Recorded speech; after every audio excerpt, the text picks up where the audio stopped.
Bharatiya Janata party నిజంగా నేను చాలా బాధపడ్డా నిన్న.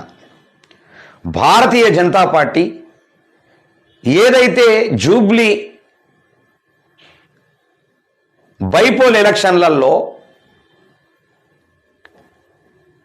వాస్తవానికి వాళ్ళు భారతీయ జనతా పార్టీ హిందూయిజము అని మతం ముసుగులో వస్తున్నటువంటి పార్టీ, అది అందరికీ తెలిసిన ముచ్చటి.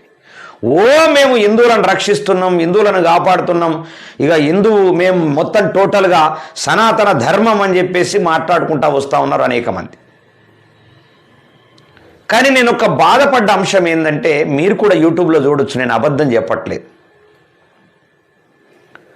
ఒక ఏఐ వచ్చిన తర్వాత, ఆర్టిఫిషియల్ ఇంటెలిజెన్స్ వచ్చిన తర్వాత, ఏఐ టూల్ ద్వారా ఎవడో ఒక ఛానల్ పెట్టి ఒక అమ్మాయిని పెట్టి ఆ అమ్మాయి రెగ్యులర్గా బూతు మాట్లాడుతూ ఉంటుంది.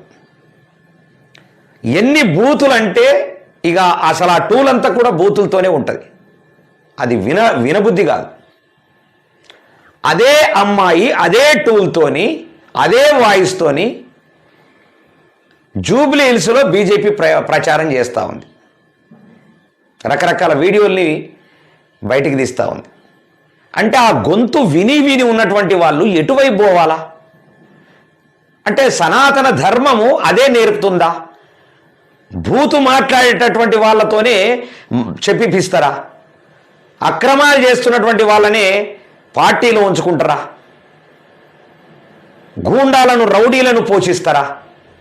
ఏదో నాకు అర్థం కాలేదు. దయచేసి నాకు చాలా విచిత్రమైనటువంటి సంఘటన. నిజంగా హిందూ ధర్మం సనాతన ధర్మాన్ని రక్షించేటటువంటి వాళ్ళు అలాగున్నారు. వీళ్ళు ఓన్లీ రాజకీయం కోసం మాత్రమే వాళ్ళు ఆల్రెడీ నాటకాలు ఆడుతున్నట్లు మనకు స్పష్టంగా తెలుస్తూ ఉంది. ఒక బూతులు మాట్లాడుతున్న టూల్ను ఎన్నో బూతుల వీడియోలు వచ్చినాయి.